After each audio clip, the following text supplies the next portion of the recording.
আসসালামু আলাইকুম গাইস, কেমন আছেন সবাই? আশা করি সবাই ভালো আছেন। গতকাল যে ম্যাচগুলো হয়েছে, লিভারপুল, বার্সেলোনা, এরপর ম্যানচেস্টার ডার্বি, আজকে এইসব বিষয় নিয়ে আর কি কথা বলবো আপনাদের সাথে। তো প্রথমত আমি কালকের সবচেয়ে ইন্টারেস্টিং যে ম্যাচটা আমার কাছে লাগছে এবং ভাই কষ্ট লাগছে, এই ম্যাচটা হলো ভাই লিভারপুল আর বার্লের ম্যাচ। ভাই আপনাকে একটা কথা বলি, ঠিক আছে? পারলে কালকে একদম ম্যাচের প্রথম থেকে শেষ পর্যন্ত ওরা হাই ডিফেন্স খেলছে। ডিফেন্সে পাঁচটা ওরা খেলছে। ওরা পাবেন লিভারপুলের কোনো প্লেয়ারের ভিতরে ঢুকতেই দিচ্ছিল না। লিভারপুলের এত ভালো ভালো প্লেয়ার, ইকি চাই, এরপর এইদিকে মোহাম্মদ সালাহ, তারপর লেফটে আপনার জ্যাকপো, মিডিয়াম ম্যাকালাইস্টার, উইচ, তারপর এই পাশে আবার সমস প্লাজায় আপনার এই পাশ থেকে আপনার ক্রোস টানে ভাই, কাকে রেখে কাকে আর কি আপনি করবেন ভাই? আপনার দেখেন, বার্লি আপনার কি প্ল্যান করছে কালকে। বার্লি তো ভাবছে, বার্লির কোচে, ভাই ওগে পাশে যত ভালো প্লেয়ার থাকুক, আমি হাই ডিফেন্স দেব, আমি হাই ডিফেন্স দেব। ওই হাই ডিফেন্স লাইন কেমনে ভাঙবে ওরা, ভাঙুক, দেখি কেমনে ভাঙবে। ভাই যেই কথা সেই কাজ। ভাই Liverpool just okay defence line কোনো মতে ভাঙতেই পারতেছিল না ভাই, প্রথম থেকে একদম শেষ পর্যন্ত। আরো কি হয়েছে শুনেন। ওরা তো ভাবেন হাই ডিফেন্স লাইন দিছে, এরপর আপনার লিভারপুলের মিড আর স্ট্রাইকারের লিঙ্ক আপ ভেঙে দিছে। বার্লিয়ের মিডফিল্ডার লিভারপুলের স্ট্রাইকার এবং মিডের যে লিঙ্ক আপটা পুরোপুরি ভেঙে দিছে। যদি আপনার আপনার ডিফেন্ডারের কাছে বল থাকে, মিড যদি আপনার ভিতরে ঢোকে, সেই সময় আপনার মিড আর ডিফেন্সের লিঙ্ক আপ ভেঙে দিচ্ছিল। বার্লে আপনার দেখেন, বার্লে কালকে বলতে পারেন যে আপনার পুরোনো ইতালি টিমের মতন হয়ে গেছিল, পুরোনো ইতালিয়ান ক্লাবগুলোর মতন হয়ে গেছিল, যে কালকে তারা মানে হাই ডিফেন্স খেলছে, লো বলকে খেলছে অনেক, মানে হাই ডিফেন্স করছে। আর একটা দুইটা বল যদি কোনো মতে পেয়ে যায় ওরা, সেই বলে ওরা লং বল কাউন্টারে গেছে।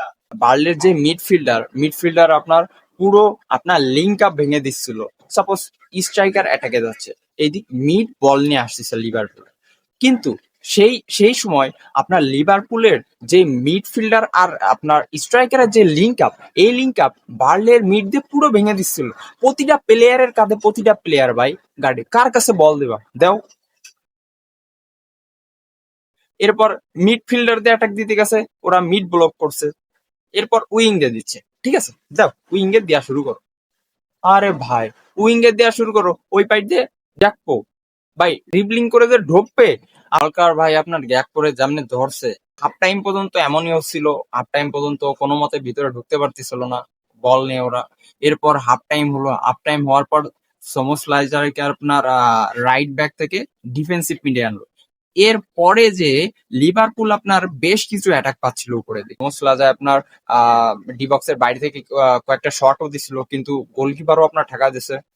সো ম্যাচ অমনে চলতেছে, কারণ যে মিড, ওই মিড আর কি আপনার লিভারপুলের যে ডিফেন্স আর মিডের যে লিঙ্ক আপ, ওই লিঙ্ক আপও ভেঙে দিচ্ছে। যখন মিড আপনার স্ট্রাইকারের সাথে কানেক্ট করার ট্রাই করতেছে, তখন আপনার মিড আর স্ট্রাইকারের লিঙ্ক আপ মিডফিল্ডার ভেঙে দিচ্ছে। আর আপনার ডিফেন্সে তো হাই ডিফেন্স তো আছেই পাঁচজন। এখন খেলার ঠিক শেষ মুহূর্তে যে আপনার হ্যান্ড হয়েছে বার্লের একটা প্লেয়ারের, লিভারপুল ক্রস টানতে গেছে, লাগছে হ্যান্ড। লিভারপুল জিতছে, কিন্তু আজকে টোটালি আপনার লাকে, লিভারপুল টোটালি লাকে জিতছে আজকে। ভাই হ্যান্ড হইছে, তারপরে তো জানেন মোহাম্মদ সালাহ পেনাল্টিতে গোল, লিভারপুল 1-0 জিতে গেল। এখন আসি ম্যানচেস্টার ডার্বিতে। কি বলবো ভাই, ম্যানচেস্টার ডার্বি নিয়ে কি বলবো। মার্লিং হাল্যান্ড কালকে আপনার ম্যানচেস্টার ডার্বির টপ স্কোরার হয়েছে 2 গোল দেওয়ার মাধ্যমে। রুনি এবং আগুয়েরোরে আপনার সারাই গেছে। ম্যানচেস্টার ইউনাইটেড হয়তোবা সামনে আপনার যে দিনগুলো আসছে, ওই দিনগুলোতে হয়তোবা ভালো করতে পারবে ম্যানচেস্টার ইউনাইটেড। কেমনে বলতেছি, দেখেন, যে অফসাইটের যে নিউ রুলটা আপনার আসছে, আপনার যদি অফসাইটের নিউ রুল যদি আপনার না বুঝেন কিংবা না দেখে থাকেন, কমেন্টে আমি ওই লিঙ্ক দিয়ে দিব, কিংবা ডিসক্রিপশনে আমি ওই লিঙ্কটা দিয়ে দিব, আপনারা ওইখান থেকে দেখতে পারবেন। ওই নতুন যে রুলটা আসছে, ওই রুলটা আর কি, কি রুল আর কি অফসাইডে, ওই রুলটা হইলে ম্যান ম্যানচেস্টার ইউনাইটেডের যে অ্যাটাকিং এর যে পদ্ধতিটা, ওরা আপনার লেফট ব্যাক কিংবা রাইট ব্যাক কিংবা ডিফেন্সিভ মিড আপনার হালকা ডিপ লাইনের দিক থেকে ওরা থ্রো পাস করে, এরপর আপনার থ্রো পাসে যে আপনার অ্যাটাকে যায়। কালকে দেখলাম যে এক দুইটা দেখলাম আর কি আপনার অফসাইড হয়েছিল। আমি আর কি যা বুঝলাম যে ম্যানচেস্টার ইউনাইটেড হয়তো বা অফসাইডে নেই, নিউ রুলটা আসবে, মানে যে নিউ রুলটা আর কি আসতেছে, এই নিউ রুলটা আসার পরে হয়তো বা কিছুটা ভালো করতে পারে। আবার দেখেন ম্যানচেস্টার ইউনাইটেডের আপনার মিডে কোনো ক্রিয়েটিভ প্লে মেকার নাই, লাইক রোদ্রি, প্যাট্রিক ভিয়েরা, তারপর আপনার স্কোলস, বলতে পারেন এদের। হ্যাঁ ঠিক আছে, ব্রুনো ফার্নান্দেস অনেক ভালো, কাসিমিরো কাল খেলেনি, ব্রুনো ফার্নান্দেস ভালো, কিন্তু ব্রুনো ফার্নান্দেসের দিয়ে ওই কাজটা হচ্ছে না ভাই, যেটা আর কি আপনার রোদ্রি কিংবা ওইসব প্লেয়াররা করে, যে বল ক্যারি করা, বলের সাথে লেগে থাকা প্রতিটা জায়গায়, যেই কোনায় যায় আপনার সেই কোনায় আর কি যাওয়া। এরপর মানে ডিফেন্সিভ মিডের যে কাজটা, রোদ্রি টাইপের প্লেয়ার লাগবে অবশ্যই ম্যানচেস্টার ইউনাইটেডের। আর আপনার অ্যাটাকিং মিডে আপনার একটা ক্রিয়েটিভ প্লে মেকার লাগবে অবশ্যই। নাহলে আপনার ম্যানচেস্টার ইউনাইটেডের কালকে যে হ্যাঁ অবশ্যই ওদের খারাপ সময় চলতেছে, খারাপ সময় আপনি যতই ভালো কিছু করতে যান কিংবা যতই আপনি হার্ড ওয়ার্ক করেন, আপনার খারাপ সময় আপনার খারাপ যাবেই, আপনার সব সময়ের জন্য খারাপ যাবে। হ্যাঁ ঠিক আছে, ম্যানচেস্টার ইউনাইটেডের ম্যানেজমেন্ট টিম পুরো সবকিছু ধরেই খারাপ। হয়তোবা রোনাল্ডো ঠিকই বলছিল ওদের আবার প্রথম থেকে শুরু করতে হবে, অবশ্যই ওদের আবার প্রথম থেকেই শুরু করতে হবে। যদি আপনার এদের এই সমস্যা যদি ঠিক না করে ওদের, তাহলে আবার প্রথম থেকে শুরু করতে হবে। এখন ম্যান সিটির মানে ব্যাপারে আসি। অবশ্যই ইতিহাদে আর কি ম্যান সিটির এটা ইজি উইন, এটা তো আগে থেকে সবাই ভাবছিল ইজি উইন হয়ে যাবে। আহ কালকে আপনার ডোকু, আমি গত কয়েকটা ভিডিওতে বলছিলাম যে ডোকু বল আপনার হোল্ড করে রাখে বেশি, তার কাছে বল ছাড়তে চায় না প্লেয়ারের কাছে। কিন্তু কালকে আমরা ওই ল্যাকটা আর কি দেখিনি, কালকে আমরা ওই প্রবলেমটা ডোকুর কাছে আমরা দেখিনি। কালকে ডোকু আপনার যে ড্রিবলিংটা করে ডি বক্সের ভিতরে যেই পাসটা দিল, হয়তো বা প্রথম পাসে আপনার শেষ করে গায়ে লাগলো, দ্বিতীয়টা আছে ফোডেন পজিশন নিয়ে আছে, হেড দিছে, গোল। সো ডোকু কালকে বল ছাড়তেছিল প্লেয়ার, ও আপনার ফোডেন রে এই মানে অ্যাসিস্ট করার পর আপনার হালান্ডের যেই মানে হালান্ডে আপনার যে অ্যাসিস্টটা করলো ভাই, সেই ভাই ও বল, আমি আগে কয়েকটা ম্যাচে দেখছি যে আপনার ডোকু বল হোল্ড করে রাখে, বল ছাড়তে চায় না প্লেয়ারের কাছে, কেন যেন আপনার বল দিতে চায় না। কিন্তু কালকের ম্যাচে ডোকু আপনার হালান্ডেও ঠিক ওরকম একটা অ্যাসিস্ট করলো, মানে হালান্ড তারপরে হোয়াট এ ফিনিশিং গোল। ডোকুর কাছ থেকে আর কি আমি এটাই চাচ্ছিলাম যে ডোকু বল হোল্ড না করুক, ডোকু বলটা ছাড়ুক, বলটা দিক প্লেয়ার।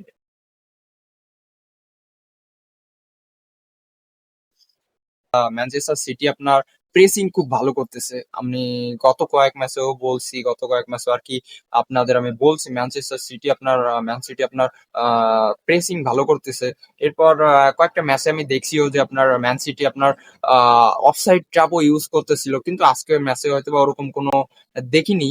অবশ্য ম্যানচেস্টার ইউনাইটেড তাদের কিছু ভুলের জন্য আর কি ওদের এক দুইটা অফসাইড হয়েছে, আজকে ওরকম কোনো কিছুই দেখিনি। কিন্তু ম্যান সিটি আজকে ভালো খেলছে। আমার টিম নিয়ে এখন আসি আমার বার্সেলোনা নিয়ে। প্রথমত আমি বার্সেলোনার ডিফেন্স লাইনের দিকে যাই।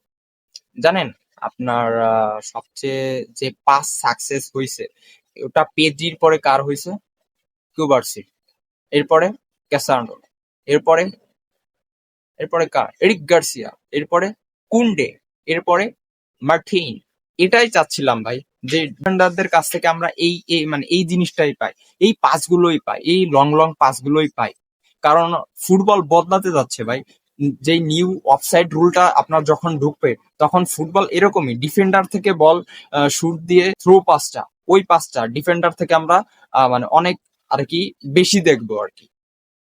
বল অপোজিট প্লেয়ার আপনার বল কিক মারছে, ঠিক আছে, আপনার এরপরে কি আপনার একটা ডিফেন্স যায় না সামনের দিকে, যে বলটা আপনার হেড দিতে যায় না। হ্যাঁ আমরা দেখছি, দেখেন ইরিক গার্সিয়া এই মানে আপনার যদি কোবার্সি যদি আপনার সামনে যায় হেড দিতে, আপনার বামে আছে হলো মার্টিন আর ইরিক গার্সিয়া ডানে, আর মিডিলে যেই ফাঁকা আর কি স্পেসটা থেকে যায়, ওই ফাঁকা স্পেসটা যদি আপনার হেডে যদি বল যদি কানেক্ট কোনো মতে ছুটে যায় কোভার্সির কাছ থেকে, তখন কিন্তু প্লেয়ার একটা যে রান মেক করার, যে অ্যাটাক করার একটা সুযোগ পাবে। ওই পজিশনে কিন্তু আমরা ক্যাসাডোরকে আমরা দেখছি। হ্যাঁ, অবশ্যই আপনার হ্যান্সি ফ্লিক মানে এই জিনিসটা আর কি অনেক ভালো করছে টিমে। পেজি নিয়ে কিছু বলবো না ভাই, ও সারা মাঠ, সারা মাঠ পেজি। আপনাকে একটা কথা বলি জানেন, আপনার যে ডি বক্সের বাইরে থেকে, কিংবা ডি বক্সের 30 গজ বাইরে থেকে, 20 গজ 40 গজ বাইরে থেকে আমরা এখন আর সেই লং বল শুট গুলো কেন দেখি না? কিসের জন্য জানেন? এই মডার্ন ফুটবলের এই যে যে পাস, মডার্ন ফুটবলের যে তিকি টাকা, মডার্ন ফুটবলের যে পসেশনশিপ গেম প্লে, এই গেম প্লে গুলোর জন্য মূলত আমরা ওই লং ডিস্টেন্সের যে শুট গুলা এখন আমরা দেখি না, এগুলো আস্তে আস্তে বিলুপ্ত হচ্ছে। এখন পাবেন দেখেন যে বল পাস পাস করে নিয়ে যে আসছে গোল। এখন কিন্তু ডি বক্সের বাইরে থেকে 30-40 গজ বাইরে থেকে যে শুট গুলো, এই শুট গুলো কিন্তু আমরা অনেক কম দেখি। এইগুলো দিত মানে জেরার্ড, এরপর প্যাট্রিক ভিয়েরা, ম্যাকালেলি, ল্যাম্পার্ড, স্কোলস, অনেক মানে প্লেয়ার আছে, ওরা আপনার বাইরে থেকে এসব শুট গুলো দিত। ভালো লাগতো, এগুলো একটা আর্ট ফুটবলে বলতে গেলে। টিমেও যদি এরকম একটা প্লেয়ার দেখায় কিংবা আসে যদি বলি, তাহলে কেমন লাগবে? যেমন দেখেন রিয়াল মাদ্রিদে কিন্তু আপনার ফেডরিকো ভালভার্দে আছে। ওর কিক গুলো কিন্তু জোস। ও কিন্তু আগের সিজনে অনেকগুলো এমন ডি বক্সের বাইরে থেকে কিক মারছে, যে ওই কিক গুলো অনেক জোস, অনেক মানে আর্ট বলতে পারেন ফুটবলের। যেমন আপনার ডিফেন্ডারের যে ট্যাকেল গুলা ফুটবলের যে আর্ট, তেমন আপনার ডি বক্সের বাইরে থেকে যে শুট গুলা, ওইগুলো আপনার একটা বলতে পারেন ফুটবলের একটা আর্ট।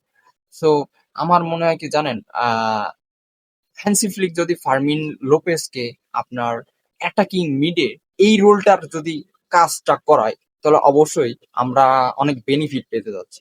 আমাদের টিমে আপনার কোনো হার্ড হার্ড ফুট দেওয়ার কোনো প্লেয়ার নাই। হ্যান্সি ফ্লিক কিন্তু ফার্মিন লোপেসটা আপনার এই কোয়ালিটির প্লেয়ার রাখতে পারে। লাইক যেমন রিয়াল মাদ্রিদে আপনার ভালভার্দে আছে, ওর যে শুট গুলা বুলেট শুট, এই মানে এরকম কিন্তু আমরা ফার্মিন লোপেসটা আমরা বানাতে পারি। আর এই বুলেট শুট দেওয়ার যেই একটা বেনিফিট, সেটা কি জানেন? এক প্রান্ত থেকে ওই প্রান্তে আপনি বল শুট দিয়ে পাসও দিতে পারবেন অ্যাকুরেট। ফার্মিন লোপেজকে কিন্তু এরকম করা যায়। আমি আমি আমি ভাবতেছি অবশ্যই আপনার হ্যান্সি ফ্লিক অবশ্যই জিনিসটা নিয়ে ভাবতেছে এরকম কোনো কিছু একটা। কারণ কালকে যে ব্যাঙ্গার গোলটা দিল ভাই ফার্মিন লোপেজ, অবিশ্বাস্য ভাই। ফার্মিন লোপেজ এই কোয়ালিটিরই একটা প্লেয়ার। ফার্মিন লোপেজের ভিতর এই এরকম শট আমি আগে পরেও দেখছি। ফার্মিন লোপেজ আমি জানি না যে আমি বললাম না যে বর্তমান জেনারেশনের যে ফুটবল, বর্তমান মডার্ন যে ফুটবল, পাস পাস করতে করতে যায় গোল দেয়, এমন হয়ে গেছে। ওই দূরে থেকে ডি বক্সের বাইরে থেকে 30-40 মিটার দূরে থেকে যে শুট গুলো না, ওই শুট গুলো এখন বিলুপ্ত হয়ে যাচ্ছে আস্তে আস্তে।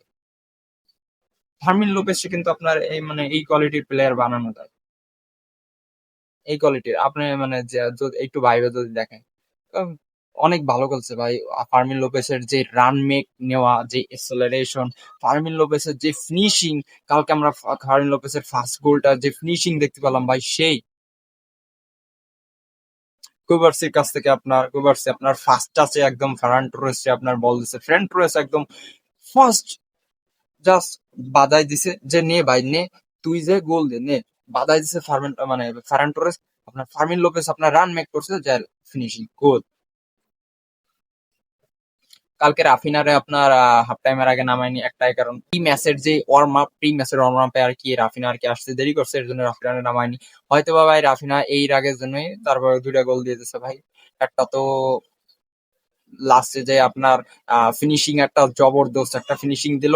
আমি বুঝলাম না ব্যালেন্সিয়ার ডিফেন্ডাররা কি, মানে আপনার এদিকে আপনার গোলকিপারও আgoয়নি মানে এই শটটা আপনার ব্লক দেওয়ার জন্য, এইদিকে আপনার ডিফেন্ডারও আপনার বলটার এই দেওয়ার জন্য অপোনেন্ট আর কি আপনার অনেক স্পেস দিয়ে ফেলাইছিল। পেদ্রি, কাসার্ডো, ফার্মিন লোপেস, তারপরে ড্যানি অলমো, এসব প্লেয়ারে যদি আপনি স্পেস বেশি দিয়ে ফেলান, এরা অনেক কিছুই করতে পারে। আর কালকে আমরা সেটা দেখছি। আর একটা কথা, লাস্ট কথা আমি এটা দিয়ে বলতে চাই যে ভাই, এখনো বলতেছি, ফেরান টোরেস আপনার, ফেরান টোরেসের উপর বিশ্বাস করার মতন প্লেয়ার না ফেরান টোরেস। ফেরান টোরেস বিশ্বাস করার মতো প্লেয়ার না ভাই। ও কালকে আপনার যেসব জায়গা থেকে আপনার মিস করছে গোল, আর কিছু বলার নাই ফেরান টোরেসের নিয়ে। এর জন্যই আমি বলতেছি যে লেভানডস্কি বেটার ফেরান টোরেস থেকে, ফার বেটার। কালকেও 2টা গোল মারছে লেভানডস্কি, বুড়া লেভানডস্কি, যেসব ফিনিশিং দিছে ফেরান টোরেস মাঝে মাঝে আগুন হয়ে যায়, মাঝে মাঝে দুর্বল হয়ে যায়। আজ এই পর্যন্তই। আল্লাহ হাফেজ।